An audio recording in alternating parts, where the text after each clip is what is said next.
Good morning, good afternoon, good evening, good night, depending on where you are in this world. God bless you. This is Gloria White coming to you from Utah, USA. Today we are going to be in the book of Jasher, chapter 61. And it came to pass at that time Pharaoh, king of Egypt, commanded all his people to make for him a strong palace in Egypt. And he also commanded the sons of Jacob to assist the Egyptians in the building. And the Egyptians made a beautiful and elegant palace for a royal habitation. And he dwelt therein, and he renewed his government, and he reigned securely. And Zebulun the son of Jacob died in that year, that is, the 72nd year of the going down of the Israelites to Egypt. And Zebulun died 114 years old, and put into a coffin, and given into the hands of his children. And in the 75th year died his brother Simeon. He was 120 years old at his death. And he was also put into a coffin, and given into the hands of his children. And Zepho the son of Eliphaz the son of Esau, captain of the host to Agius king of Dehabah, was still daily enticing Agius to prepare for battle to fight with the sons of Jacob in Egypt. And Agius was unwilling to do this thing, for his servants had related to him all the might of the sons of Jacob, what they had done unto them in their battle with the children of Esau. And Zepho in those days was daily enticing Agius to fight with the sons of Jacob in those days. And after some time Agius hearkened to the words of Zepho, and consented to him to fight with the sons of Jacob in Egypt. And Agius got all his people in order, a people numerous as the sand which is upon the seashore. And he formed his resolution to go to Egypt to battle.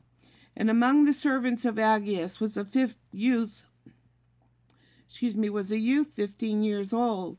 Balaam, the son of Beor, was his name, and the youth was very wise, and understood the art of witchcraft.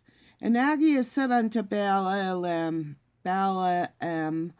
conjure for us, I pray you, with the witchcraft, that we may know who will prevail in this battle to which we are now proceeding.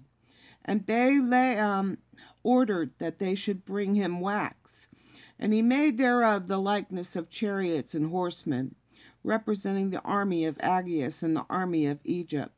And he put them into the cunning prepared waters that he had for that purpose. And he took his hand at the bough of myrtle trees, and he exercised his cunning. And he joined them over the water, and there appeared unto him in the water the resembling images of the host of Agius falling before the resembling images of Egypt and the sons of Jacob. And Balaam told this thing to Agius, and Agius despaired, and did not arm himself to go down to Egypt to battle, and he remained in his city.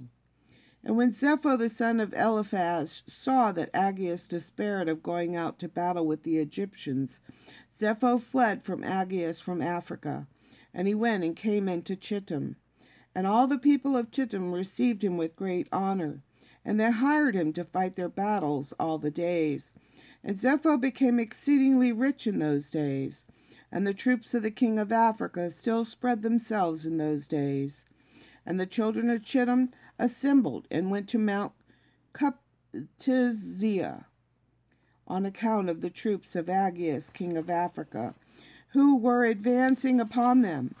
And it was one day that Zepho lost a young heifer, and he went back to seek it, and he heard it lowing around the mountain. And Zepho went, and he saw, and behold, there was a large cave at the bottom of the mountain. And there was a great stone there at the entrance of the cave. And Zepho split the stone, and he came into the cave, and he looked, and behold, a large animal was devouring the ox. From the middle upward it resembled a man, and from the middle downward it resembled an animal. And Zepho rose up against the animal, and slew it with his swords. And the inhabitants of Chittim heard of this thing, And they rejoiced exceedingly and said, "What will we do unto this man who has slain this animal that devoured our cattle?" And they all assembled to consecrate one day in the year to him. And they called the name thereof Zepho, after his name. And they brought unto him drink offerings year after year on that day. And they brought unto him gifts. At that time Janna, the daughter of Uzu, wife of King Aggeus, became ill, and her illness was heavily felt by Aggeus and his officers. And Aggeus said unto his wise men, "What will I do to Janna, and how will I heal her from her illness?" And his wise men said unto him, "Because the air of our country is not like the air of the Chittim, and our water is not like their water. Therefore from this has the queen become ill. For through the change of air and water she became ill, and also because in her country she drank only the water which came from Purmah, which her ancestors had brought up with bridges." And Aggeus commanded his servants, and they brought unto him in vessels of water of Purmah, belonging to Chittim, and they weighed those waters with all the waters of the land of Africa, and they found those waters lighter than the waters of Africa. And Aggeus saw this thing, and he commanded all his officers to assemble the hewers of stone in thousands and tens of thousands, and they hewed stone without number. And the builders came, and they built an exceedingly strong bridge, and they conveyed the spring of water from the land of Chittim unto Africa. And those waters were for Janna the queen, and for all her concerns, to drink from, and to bake, wash, and bathe with, and also to water therewith all seed, from which food can be obtained, and all fruit of the ground. And the king commanded that they should bring the soil of Chittim in large ships, and they also brought stones to build therewith. And the builders built palaces for Janna the queen, and the queen became healed of her illness. And at the revolution of the year, the troops of Africa continued coming to the land of Chittim to plunder as usual. And Zepho, son of Eliphaz, heard this report, and he gave orders concerning them, and he fought with them. And they fled before him, and he delivered the land of Chittim from them. And the children of Chittim saw the valor of Zepho. And the children of Chittim resolved, and they made Zepho king over them. And he became king over them, and while he reigned, they went to subdue the children of Tubal in all the surrounding islands. And their king Zepho went at their head, and they made war with Tubal in the islands, and they subdued them. And when they returned from the battle, they renewed his government for him.